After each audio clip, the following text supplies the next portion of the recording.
Lalakas pa ang Gilas sa hinaharap kapag nakabalik na nga si Kai at magkakaroon pa siya ng isa pang 7-2 na kasama sa loob ng paint. Ito ay kung makahanap nga ang Gilas ng naturalized player na ganito ang height at posibleng mas malakas pa kay Kai. Malaki ang pagbabago sa Gilas team simula nga noong na-injured si Kai Sotto at hindi ito nakapaglaro para sa ating Philippine National Basketball Team. Humina ang Gilas at nagresulta ito sa mga talo. Kung sa may palag, ang Gilas sa FIBA Asia Cup ay papalag nga ang mga ito, pero ang totoong tanong, kaya ba nilang manalo na kulang ang main player nila sa kanilang rotation? Parang ang ginawa ni Coach Tim na build ang kanyang lineup at sistema na si Kai ang main center at hindi instant ang nangyari sa magandang performance ni Kai. Nagpainit na muna siya sa sistema ni Coach Tim Cone at sa Gilas team bago nagtuloy-tuloy ang magandang performance na nagresulta sa malakasang stats. Maganda sana kung local si Ange Kouame dahil pwedeng gamitin nga ni Coach Tim Cone ang Brownlee-Kouame combo na kanyang ginamit sa Asian Games. Magkakaroon tayo ng local import na player kagaya ng Chinese Taipei kung nabigyan nga rin ng exemption si Ange Kouame ng FIBA at pwedeng maglaro bilang local ng Gilas team. Malakas-lakas nga rin ang Gilas team na naglaro sa Asian Games dahil rin sa dalawang naturalized player ang ginamit natin sa torneyong ito. Isa sa pinakasentro ng laro ng Gilas ay si Kai at malaki nga rin ang kanyang nagagawa sa opensa-depensa at sa pagkuha ng rebound. Idagdag pa natin ang maswabe na galawan ng team kapag kumpleto nga ang main players ng Gilas.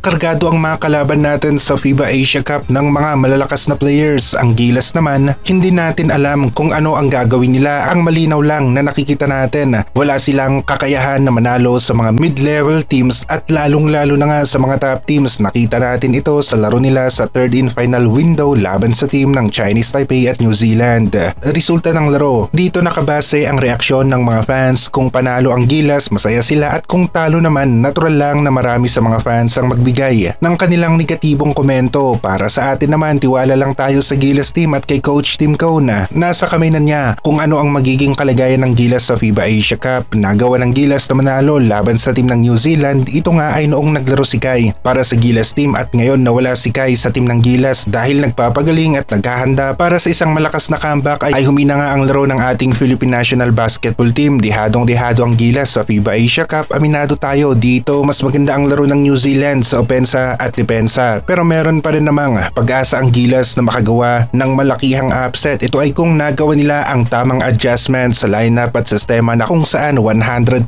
na may integrate nila ang mga Gilas players at magkaroon ng 100% na chemistry. Mahirap gawin ang mga bagay na nabanggit natin. Kailangan ng mahabang oras, maraming ensayo at practice games nang sa ganoon ay makita rin natin ang bunga ng ensayo sa aktual na laro bago ang competition sa FIBA Asia Cup. Wala ngang 7-3 na katulad ni Kai sa Gilas team, kaya naman dihadong-dihado tayo sa FIBA Asia Cup. Hindi naman gumagana ang 6'10 bigs natin laban sa mga kasing tangkad nilang player at nakakalamang-lamang pa nga ang kalaban kung parehasan sa height ang labanan.